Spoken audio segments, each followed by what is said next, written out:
This year we are delighted to welcome accomplished historical interpreter Pat Jordan to our stage. I had a chance to meet her last night. What a very amazing woman. She founded the Heritage Theater Guild, an educational nonprofit theater company that make America's past entertaining and engaging and past figures in entertaining and engaging while adhering to rigorous standards of authenticity. Today, Pat will portray Clara Barton, a pioneer nurse who tended wounded soldiers on the front lines of the Civil War, where she was known as the lady in charge of Army hospitals and the angel of the battlefield, and was also the founder of the American Red Cross. Ladies and gentlemen, please welcome Pat Jordan as Clara Barton.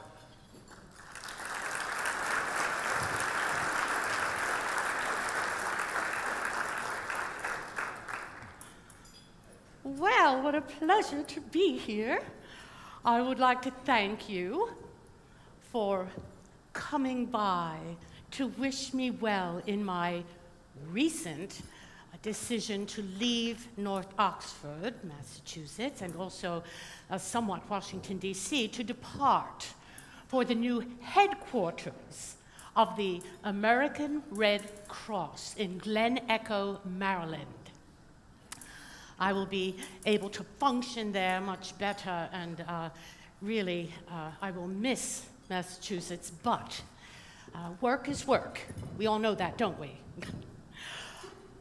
One of the things that struck me as I was waiting for all of you to arrive was that it's interesting to me that several women I know stepped forward from Massachusetts in order to assist in the nursing duties that were called for as the recent war moved on. And even though I didn't always get along with Dorothea Dix, the head of nurses in the Sanitary Commission, we did respect one another. Also, people like Louisa May Alcott, I don't know if you knew this, the writer of Little Women, served for 6 weeks in Georgetown and then came down with a severe case of typhoid pneumonia, and her health was ruined by heroic doses of calomel. Dreadful. But I too served, and you have asked me here to not only say goodbye, but to tell you a little something about myself, for some of you don't know me. And I guess the best place to start is usually the beginning.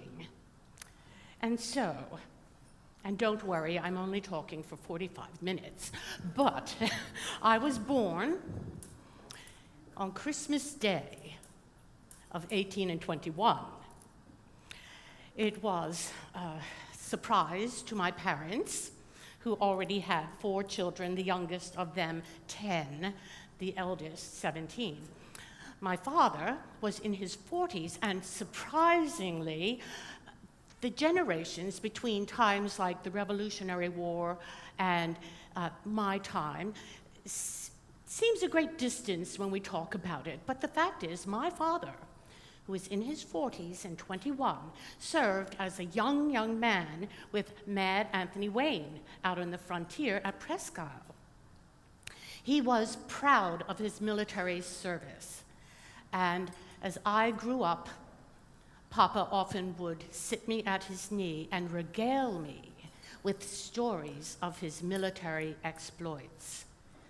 I was fascinated and always looked up to him for support. For my mother was a strong woman. However, she became a victim of her times, and sadly, it did affect her in many ways. She was relegated to a little life, and I think could have done so much more had she'd had an education. My education was turned over promptly to my brothers and sisters, 2 and 2.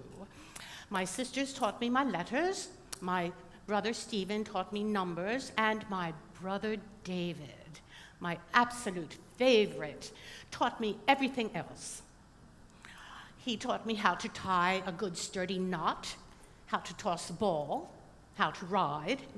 In fact, when I was just a little thing, 6 years old or so, he'd throw me on the back of my pony, he'd leap upon his horse, and we would take some merry rides throughout the countryside. It was almost ideal, except for the fact that I was born extremely shy and did not make friends very readily. My parents became worried about the tot, which is what they all called me. What shall we do with the tot? Well, by the time I was 4, I could read and was able to function quite well, and so they thought maybe we'll send her off to school where she can make some friends, become used to people. And when I got there, I remember Colonel Stone holding up a plaque of some sort of board, a chalkboard, with 3 columns of words. And he said, "Now, Clara, these are words like cat and dog here, all one-syllable words. Here we have things like butter, mother. Colonel Stone, I think I'm in the artichoke column." Well, I was put in with the older children, and it might have been an advantage, but I don't think so. For the little children ignored me from that point forward, and I didn't even exist to the elder students who were there. And so I continued to worry the family. One day, when I was about 15, a man by the name of L.N. Fowler, who was a phrenologist, which was considered a science in my time. There were 32 sections of the brain, I think, or of the head, really, and they would feel around and see if there were lumps or bumps or whatever. And it was then decided what qualities you possessed. And so Dr. Fowler told my parents that he said the shy nature will always continue. However, when it comes to others, she will be fearless. She is only shy about herself. And he recommended I become a teacher.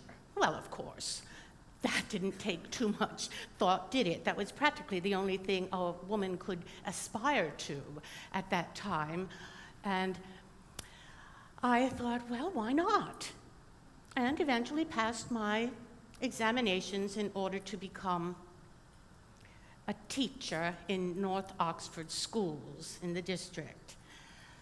I also went to my brother's mills. They produced something called satinette, beautiful. And while I was there, I not only opened a mill school for the children of the mill workers, but I also learned to use the loom. People say, why would you ever learn a thing like that? Well, here's what I say. You never know what you are going to need in the future, and any skill that you can acquire might very possibly come in quite handy at the most unexpected time. And so I have always been very anxious to learn and to step forward in that way. But I needed more of an education, and so I went off to the Clinton Institute in Oneida, New York, and I filled in every possible minute with instruction. And when I came back, I went to visit one of my only friends that I had met at Clinton, a gal by the name of Mary Norton, who lived in Hightstown, New Jersey. She took me to Bordentown, a very pretty river town. I've always liked a river town, don't you? And they had no public school. I thought, well, why not? And started the first public school in Bordentown, New Jersey, which grew from 6 students to hundreds of students in a very short time. Once when I was away with a laryngitis, I did not go back into my class for several weeks. And at the time, it was decided to hire a principal. And I was not even considered or informed. You know, they hired a man, which disappointed me. Not that it was a man, but that I could not step forward and at least compete for the possibility of being principal of the school. And so, in anger, I am embarrassed to say, I left the teaching profession. And I have never gone back. I decided I was going to go off into the wider world, and so made my way to Washington, D.C., where I landed a job through friends as a clerk at the patent office. I worked and was paid the same amount of money as the men. I was delighted, but it didn't last long. First, it was decided that that was probably not a good idea. I was reduced to a copyist, and I was paid 10 cents per 100 words. And so you would have to be a very, very fast reader, of course, to do as well as 1,500 a year, wouldn't you say? Then things changed. President Buchanan came in, and I, being a Republican, was not welcome, as no one was. It was the new broom sweeping clean, don't you think? Patronage exists then, it exists now. I assume it will probably exist into the future. And so I went back home in order to wait for a more propitious administration, which took 4 years. Abraham Lincoln came in 1860, and I went back to Washington, resumed work as a clerk again. And I was there at the time Fort Sumter was, it started the Civil War. And President Lincoln called for 75,000 volunteers. I remember hearing from relatives that some of my former students, young men making their way down from Massachusetts, and I decided I was going to prepare packets for them that had things like bandages and lint, stockings, socks, shirts, things like that, and delicacies, foods which they would not get as part of the Army routine. Well, I met them in Washington and couldn't sleep. Couldn't sleep after thinking about my boys, for that's what I called them. I woke up one morning with the sound in one ear saying, "Clara, you are only a woman. What can you do?" And in my other ear, the cries and moans of dying men. And decided at that moment, for my father had always said, "Clara, you do what you can." And since I had no real family obligations, my mother and father had passed on by this time, I decided that I wanted to start my own personal campaign to go out and ask not only women from Massachusetts, but people from all over to send supplies or money for me to buy supplies. And I decided I was going to go, my father would be proud of me for this, I was going to go to the front. But how? You know politics, you know that it's not easy for a woman. We need to have an escort no matter where we go. And so my cousin, Congressman Robert Hale, introduced me to Senator Henry Wilson, who became my mentor. He was highly placed in military matters. And from that point forward, I never had a problem getting anywhere. My first experience, my first real opportunity to be of any help was when I arrived finally, after gathering so much stuff and getting a cart together and a horse. I went to Cedar Mountain. Of course, you all know we were routed at First Bull Run, and it was a terrible time, and I'd never seen anything quite like this. I got there, and there on the field were men lying in every position, some still alive, many dead, dead animals, hay strewn about, for they had run out of blankets, and so those who remained slept on a bed of hay. I thought I was prepared. However, let me read for you what happened. For you know that hospitals were practically, I won't say non-existent, of course, but for example, most hospitals ended up being in private homes, such as Sally Tompkins' home here, who was well noted for her cleanliness and became a captain. Also in warehouses, churches, even the patent office in Washington served as a hospital. We had, at the beginning of the war, there were two hospitals in Washington, East Street and Union. By 61, we had added one more, and by 64, there were 25 hospitals, but really only 5 of them had been really designed to be hospitals. And so I arrived at Cedar Mountain as casualties were on the field. I was shocked to discover that although there was plenty of food, no one had thought of how it could be served. Can you imagine? I guess when you're thinking in terms of a 90-day war, which is what most people on both sides ended up thinking, oh, this will just be a 90-day war. There never is a 90-day war, it seems to me. But I found that they and I were nearly empty-handed.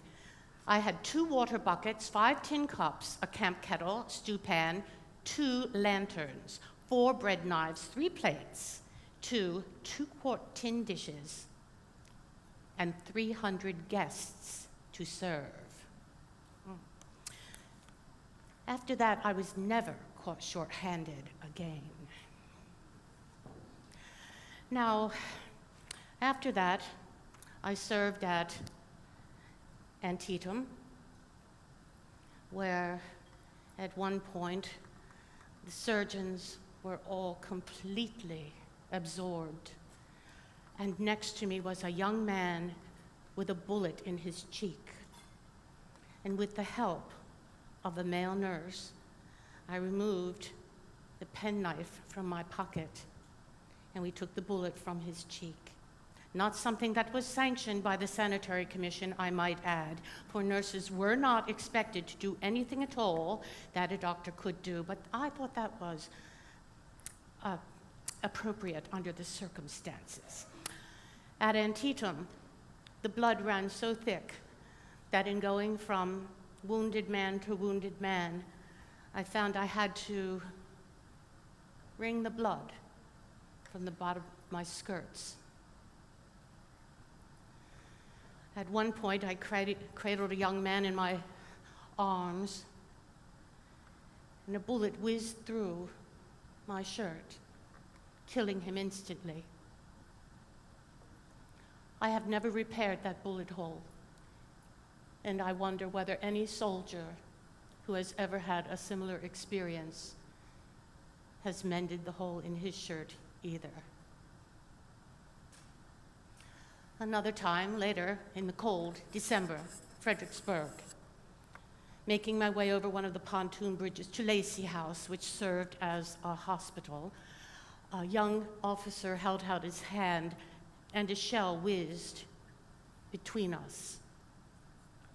1 hour later, mortally wounded, the young man was brought in and died by my side. You know, so much is said about the physicians in the war, and we hear sometimes about the huge piles of amputations. Did you know, in fact, that most surgeons tended to be conservative? And they did the best they could under the circumstances. It was hard enough being unprepared and not knowing sometimes, and being short of supplies, especially here. When I remember in South Carolina, when I spent some time here at Battery Wagner in Petersburg, hearing that although Chimborazo, of course, up in Richmond was fairly well supplied, that doctors were using things like hops instead of laudanum and motherwort for opium. Imagine. So,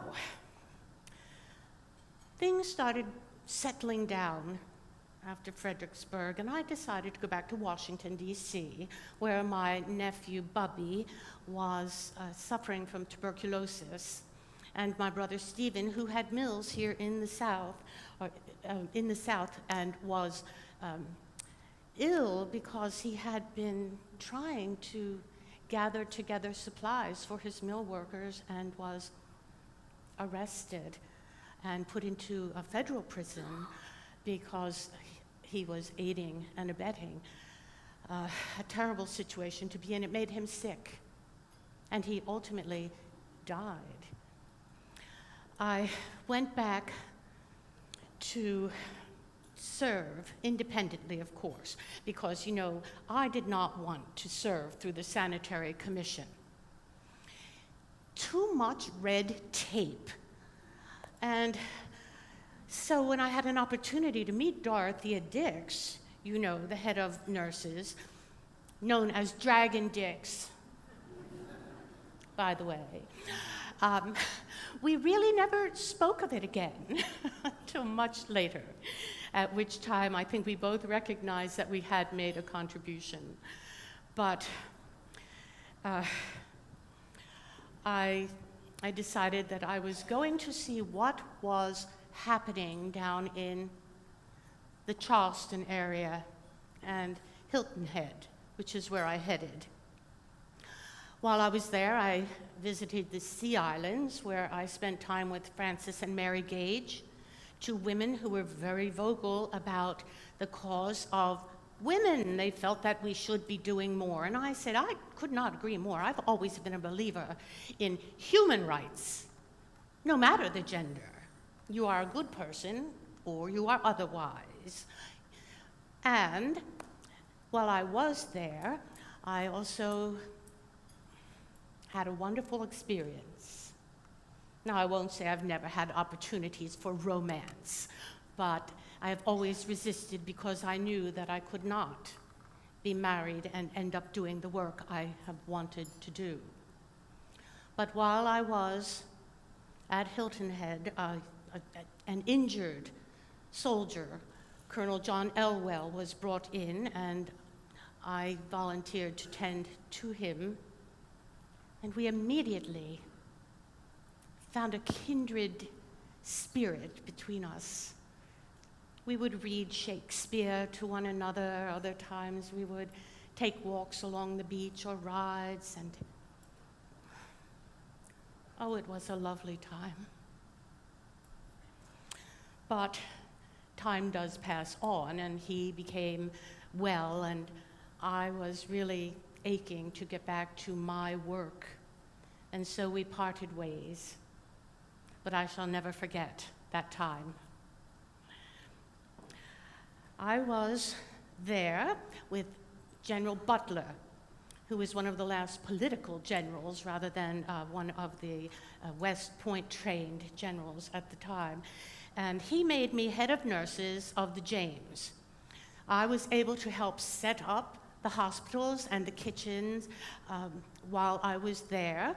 We spent a lot of time thinking about diet, which of course is healthful and necessary. So instead of rancid pork, the men would get lamb, and they would get vegetables whenever possible, although it was quite difficult. We even cooked. Sometimes nurses even did laundry and tended livestock. You did what was necessary under the circumstances. But I was pleased that I was able to step forward and make some sort of a contribution. General Butler has remained a good friend of mine. In fact, later on, he made me the head of women at a prison in Sherburne, in Massachusetts, but it was not for me. That kind of work, I think, really was for someone like Dorothea Dix, who was a hero. She was an advocate for the mentally ill, and I believe has made contributions in practically every state in the Union, and never gives up, ever.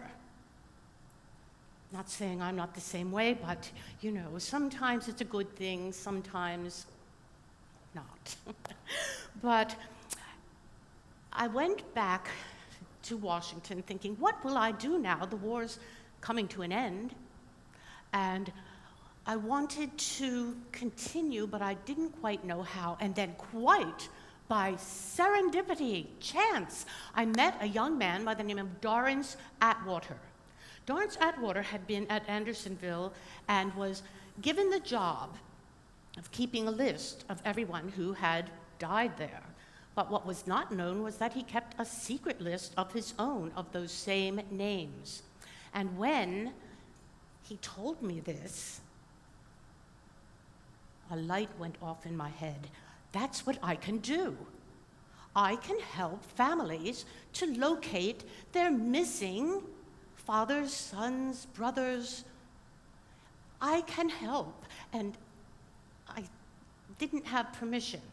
And so I went to my mentor, Senator Henry Wilson, who went to the president and obtained a small note authorizing me to find missing prisoners. And it was signed by Abraham Lincoln. It is one of my most cherished possessions. I went to Annapolis, where Camp Parole, it was called, was set up. They had no room for me, put me in a tent. And there were 350 letters sitting on a small campaign table of some sort, and I to answer them. It was a challenge, but with help, we eventually discovered thousands upon thousands, 60,000 of missing soldiers. But I remember putting an advertisement in the newspapers once saying, families, soldiers, contact Clara Barton so that we can get you back together again. And I received a note from a man saying, how dare you put my name on every front page in the newspaper? And I said, sir, apparently his family cared more for him than he did for them. Well, after this, I went to Europe at my doctor's recommendation. I was a nervous wreck. I thought that maybe I could talk about my experiences in various tours and speechifying opportunities, but my old shyness came back to me right away because it was about me and not about someone else. And so he said, go, get better, come back later. There will be more for you to do. And I did. I no sooner got to Europe than the Franco-Prussian War broke out. What could I do? You know I cannot stay away. And so I stepped forward, working on both sides, as we always did. Someone who is wounded is not a soldier fighting. They are a wounded human being. You treat them.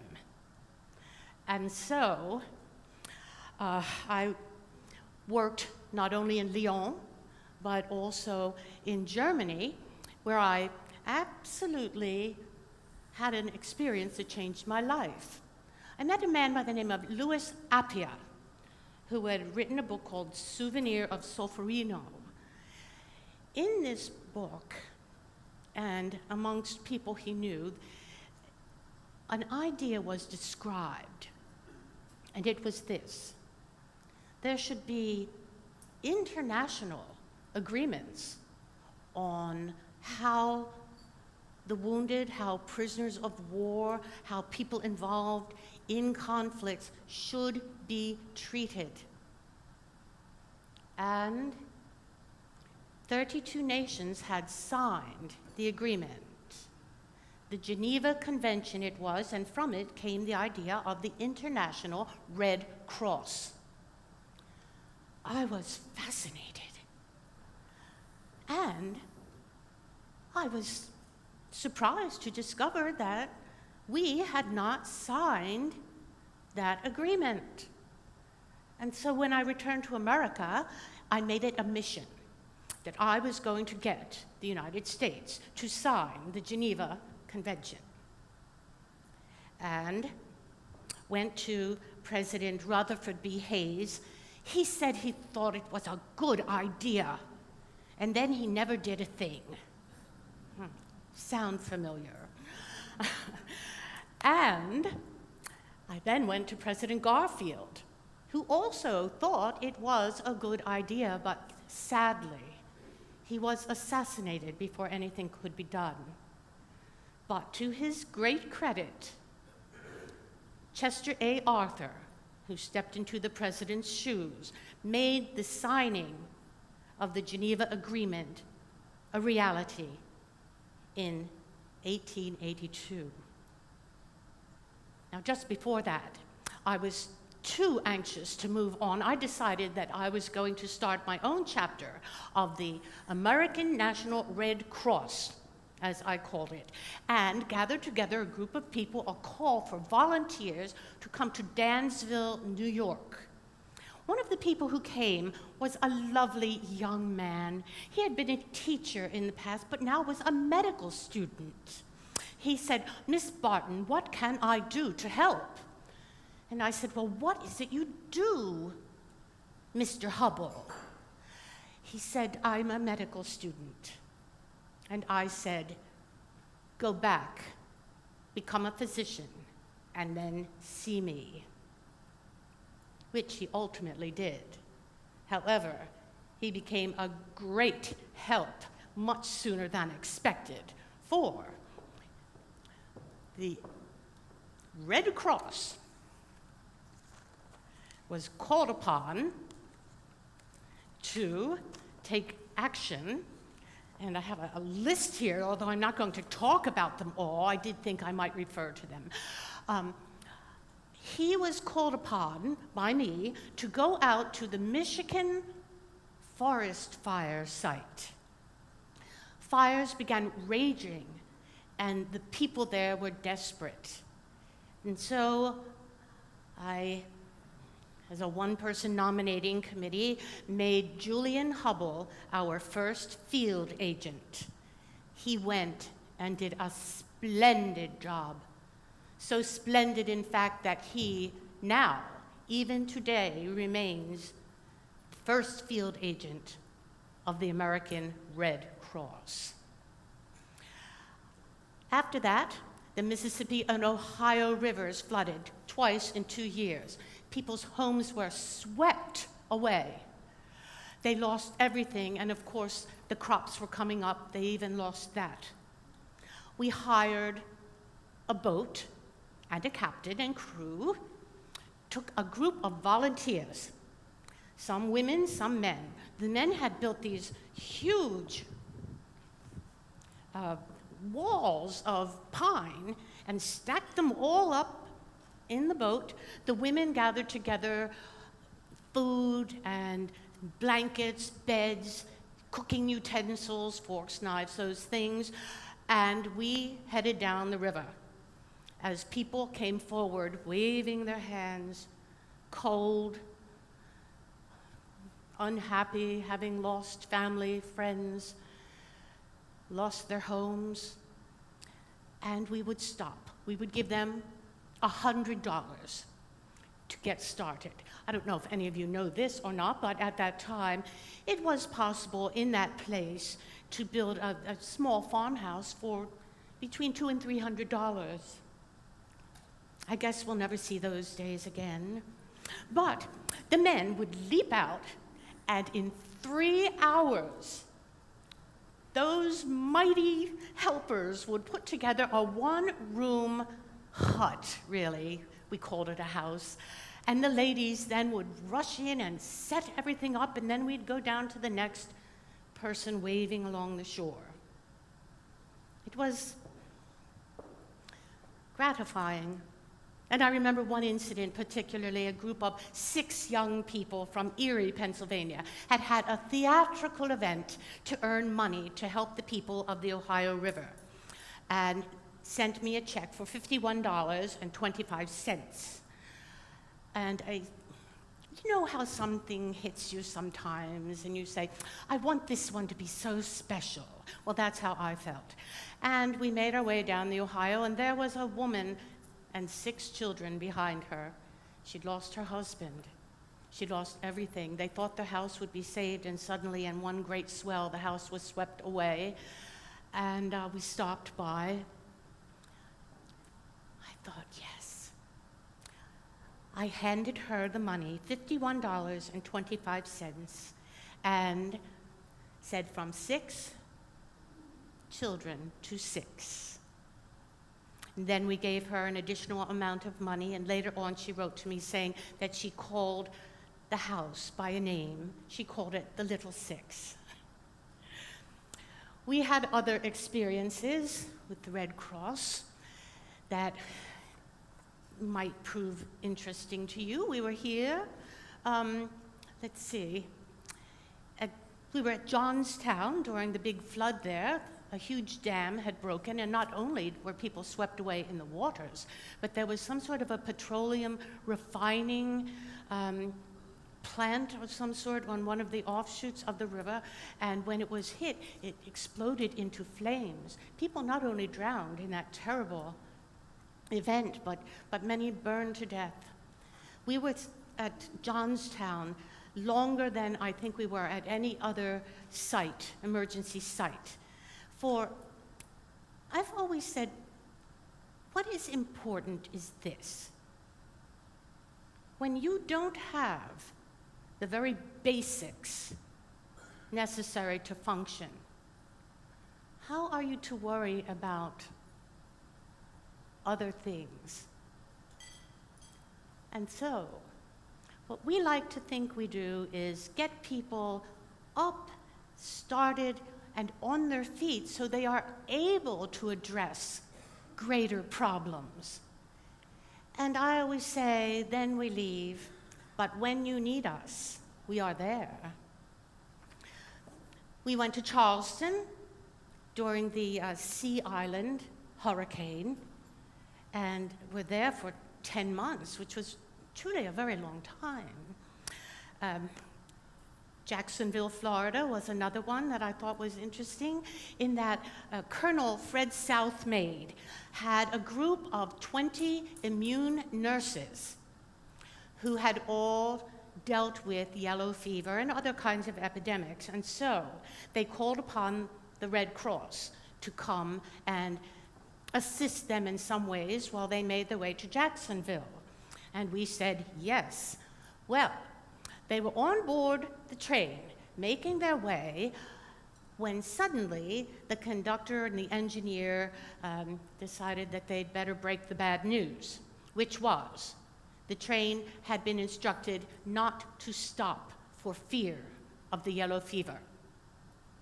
And so Colonel Southmaid and the women, to the amazement of everyone, asked the engineer to slow down the train, and leaped off, went to the areas that were afflicted, and did their job. We were so impressed that when they were finished, we gave them a dinner in their honor. And I remember asking one of the nurses, her name was Annie, I said, tell me, Annie, did you ever lose a patient? And she said, not unless they died before they got to me, which I thought was such an excellent answer. And finally, I have decided that it's time to move along, and I'm going, as I told you in the beginning and why you are here, to say goodbye to me, be going to Glen Echo in Maryland. It is not far from the Potomac, and it has been built from a disassembled warehouse from Johnstown, Pennsylvania, on property that has been donated to us. For the people who donated it, thought it would be an excellent idea for a Chautauqua to be situated next to an important draw, I guess they would consider it. And so we have been given the property. It is a huge place. We use it for a warehouse. As I said, Julian Hubble continues to be the first agent. We have several wonderful, wonderful volunteers. And it is my hope that the Red Cross shall be able to continue functioning even as it grows like Topsy, as they say. But I would like to thank all of you for being here today to wish me well, and I wish all of you the very best also. Thank you.